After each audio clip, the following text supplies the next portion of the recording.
Meu nome é Lucia Gir, sou professor titular junto ao Departamento de Enfermagem Geral Especializada da Escola de Enfermagem de Ribeirão Preto, da Universidade de São Paulo. E é uma satisfação estar aqui com vocês para abordarmos sobre o tema Noções de Segurança Biológica. O que é segurança biológica? Será que é um tema relevante? E a sua aplicação na prática profissional e acadêmica? Traz benefícios para clientes e profissionais da saúde?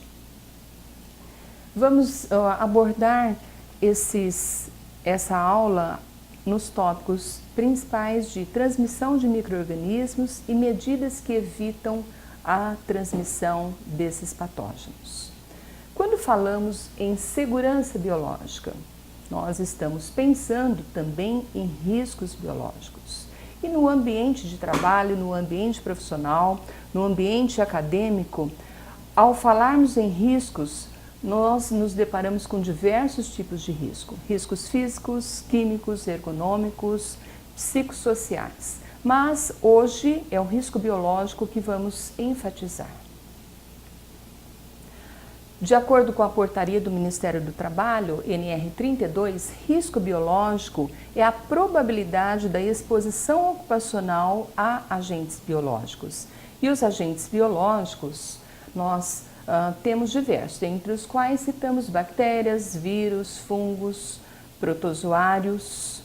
E esses micro-organismos, como que eles se constituem em patógenos, em agentes de risco para o ser humano? Então, se nós considerarmos as etapas do processo infeccioso, que são, vocês podem ver aqui, os 6 elos interligados na via de transmissão. Então, o micro-organismo, por aqui, ele começa a agir. Então, como que o micro-organismo, de seu reservatório, ele chega até um hospedeiro suscetível, que para nós é o homem, um dos principais hospedeiros suscetíveis. Então, por contato, é uma via de transmissão mais comum e esse contato pode ser feito de duas formas, via direta ou via indireta. Uma outra forma de transmissão ocorre por gotículas, gerada pela tosse, espirro ou fala. Depósito na conjuntiva, mucosa nasal ou mucosa oral. Também por aerosóis, que são geradas por tosse, espirro ou fala. A diferença entre aerosóis e gotículas é o tamanho das partículas, sendo que para aerosóis essas partículas têm um tamanho inferior a 5 micra. Uma outra forma, por veículos comuns, como água, alimentos, medicamentos, equipamentos. E também por vetores pode ocorrer a transmissão de patógenos. Bem, mas esses micro-organismos, eles estão no seu habitat, no seu reservatório.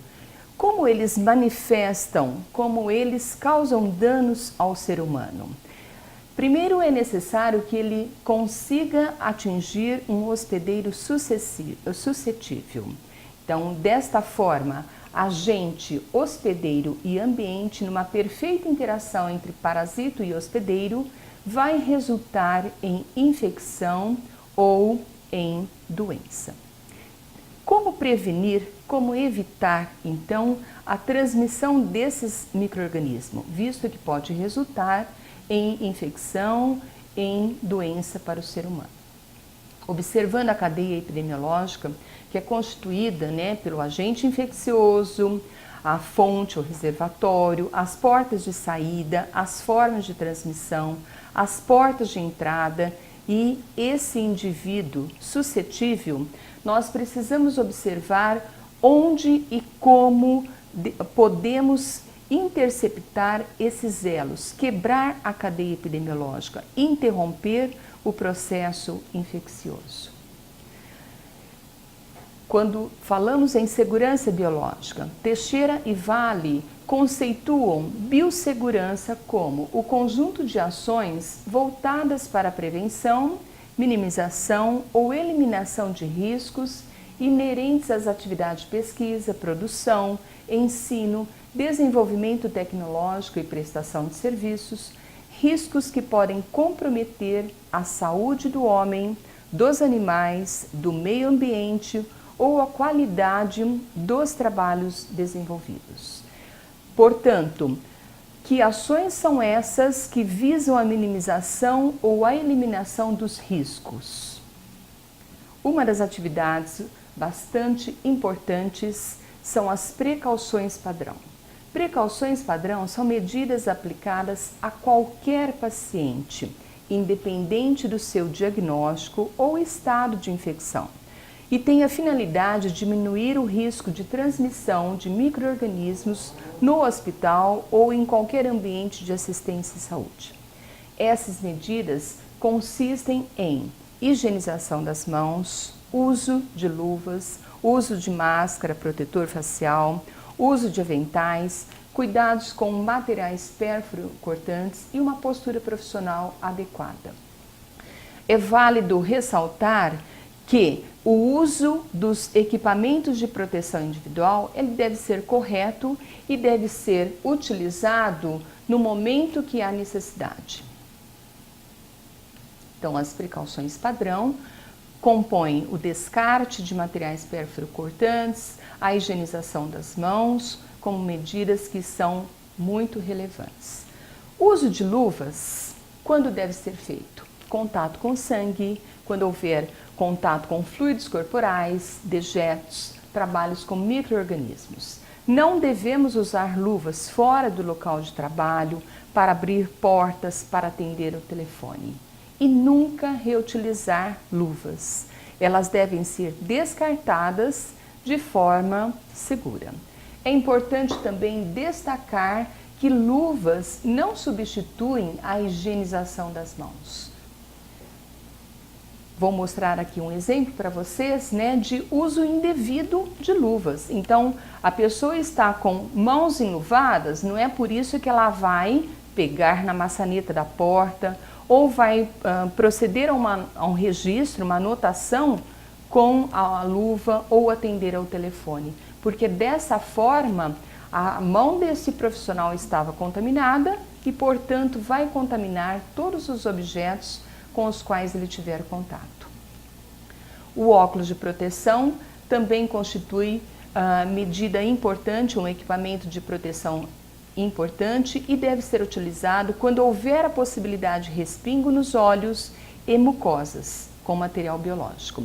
A máscara também, sempre que houver a probabilidade de respingos na boca ou mucosas com material biológico, ela deve ser utilizada.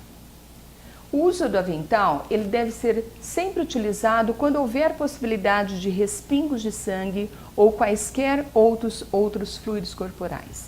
Esse avental deve estar limpo. Ele deve ser removido imediatamente após a realização do procedimento, a fim de evitar a transferência de micro-organismos para outros pacientes ou ambientes. O avental em muitas instituições ele é descartável, em outras ele pode ser lavado. E também precisamos nos lembrar que avental não é jaleco. O uso correto de equipamentos de proteção individual é bastante fundamental para que se consiga segurança nas nossas atividades profissionais e acadêmicas. O uso dos dispositivos com segurança também diminui de maneira significativa a probabilidade de acidentes com agulhas, exposições pérfuro-cortantes. Bem, as precauções padrão, elas fazem parte de um conjunto de precauções que foram instituídas pelo Centers for Disease Control, foram revisadas em 2007 e as precauções padrão, elas devem ser aplicadas a qualquer indivíduo, a todos os clientes, todos os pacientes, independente do seu estado de infecção, do seu diagnóstico. Outros tipos de precauções devem ser utilizadas quando já temos uma suspeita ou um diagnóstico confirmado de determinadas doenças cujos micro-organismos se transmitem de diversas formas. Quando O micro-organismo se transmite pela forma de aerossóis. As precauções a serem instituídas denominam-se precauções por aerossóis e são aplicadas a indivíduos com tuberculose pulmonar e laringe no período de transmissibilidade, sarampo e varicela. As precauções por gotículas devem ser empregadas para pacientes com hemófilos de influenza B, Neisseria meningitidis, Streptococcus pneumoniae, coqueluche, rubéola. E as precauções por contato aplicam-se a indivíduos com suspeita ou com diagnóstico confirmado de infecções com germes multidroga resistentes, infecções entéricas e febres hemorrágicas. Nas precauções padrão, uma das medidas extremamente importante é higienização das mãos. E falar em higienização das mãos, nós não estamos falando de assunto novo, não é mesmo? Vocês provavelmente já devem ter ouvido falar muito sobre isso. Mas ainda hoje, a higienização das mãos constitui-se na medida mais eficaz para a redução das infecções relacionadas à assistência à saúde. Embora seja uma técnica asséptica tão antiga, né, ainda é a medida mais eficaz. E será que a adesão à higienização das mãos, ela é fácil? O que vocês acham?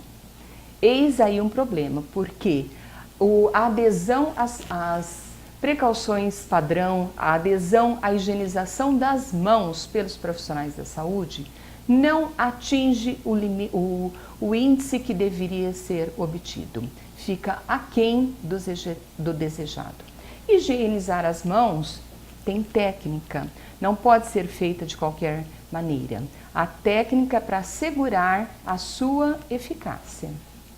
Então, tem todos os passos que depois nós vamos poder falar com mais detalhes sobre os passos de uma higienização correta das mãos.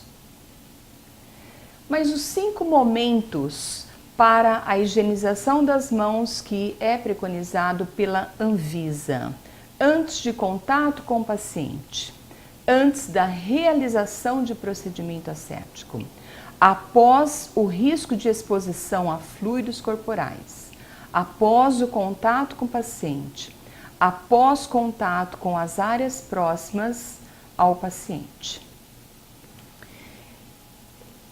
Por que nós devemos higienizar as mãos antes de entrar em contato com o paciente? Para a proteção do paciente, evitando a transmissão de micro-organismos presentes nas mãos do profissional e que podem causar infecções. O segundo momento é antes da realização do procedimento asséptico. Por quê?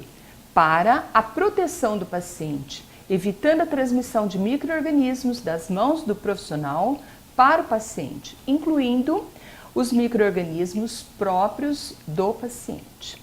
O terceiro momento, após o risco de exposição a fluidos corporais. Por quê? Para visar a proteção profissional e do ambiente de assistência imediatamente próximo ao paciente, evitando a transmissão de micro-organismos do paciente a outros profissionais ou pacientes. O quarto momento, após o contato com o paciente, visando a proteção do profissional e do ambiente de assistência à saúde, incluindo as superfícies e os objetos próximos ao paciente, evitando a transmissão de micro-organismos do próprio paciente. E após contato com as áreas próximas ao paciente, para a proteção do profissional e do ambiente de assistência à saúde, incluindo superfícies e objetos imediatamente próximos ao paciente, evitando, portanto, a transmissão de patógenos do paciente a outros profissionais.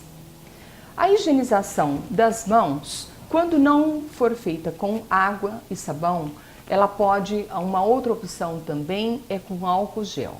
Mas quando devemos usar o álcool gel?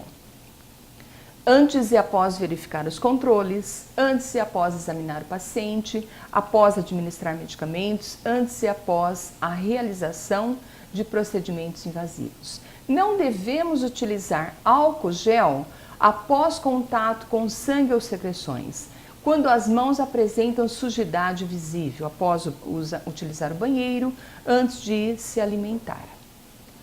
Um outro assunto bastante importante, que também faz parte das precauções padrão, é o descarte de objetos pérfuro-cortantes.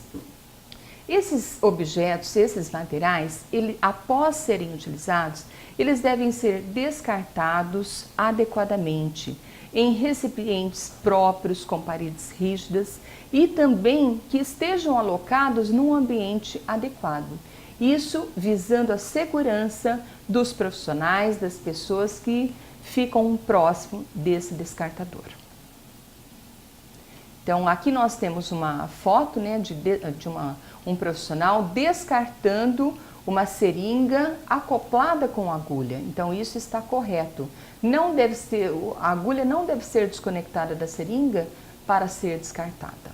Também pode ser cortada a agulha, né, pode ser desconectada por meio mecânico de forma que já caia no descartador. Nunca deve-se desconectar a agulha da seringa para descartá-los. Deve ser descartado esse material pérfuro-cortante em caixa apropriada, rígida, que impeça a transfixação.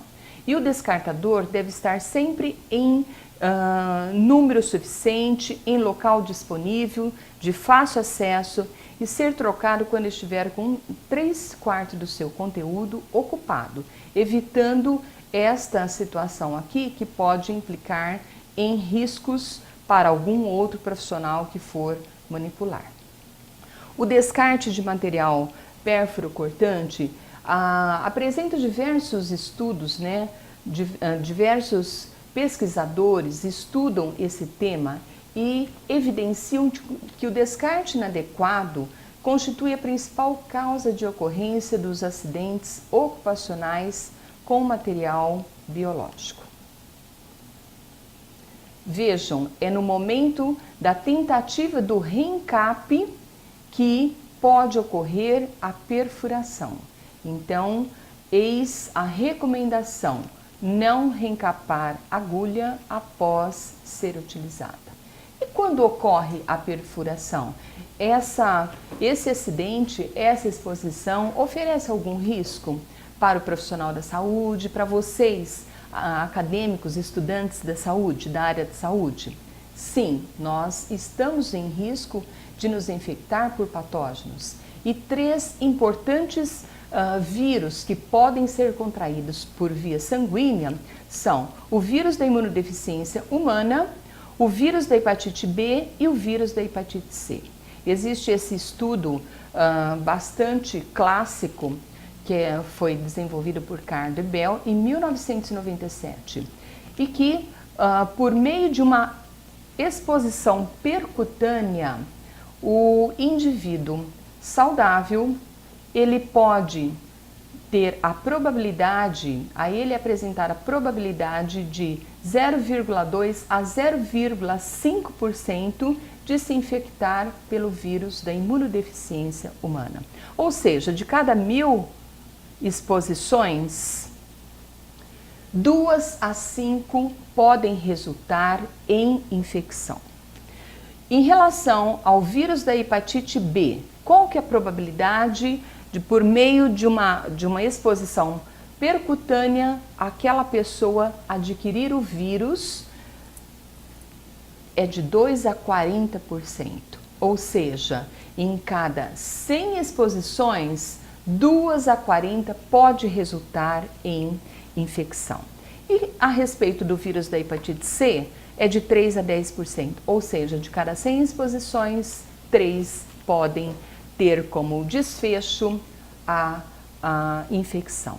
Então veja, nós estamos nos referindo a hepatite C, hepatite B, infecção pelo HIV/AIDS, que são infecções bastante sérias e que conferem bastante danos e bastante complicações ao seu portador. Então é necessário nós nos protegermos e evitarmos esse contato do sangue por meio da transmissão ocupacional, da exposição ocupacional. Então, utilizando as precauções padrão corretamente, nós estaremos nos protegendo e evitando, assim, essa exposição. Um outro momento, uma outra questão se refere à limpeza, desinfecção e esterilização de materiais médico-hospitalar. Também se constitui um assunto bastante importante para vocês, futuros médicos. Os materiais que são utilizados em procedimentos, em cirurgias, no dia a dia da assistência em saúde, eles podem ser descartáveis e não descartáveis. Os não descartáveis, aqui fica um errinho, é não descartável, eles devem ser reprocessados.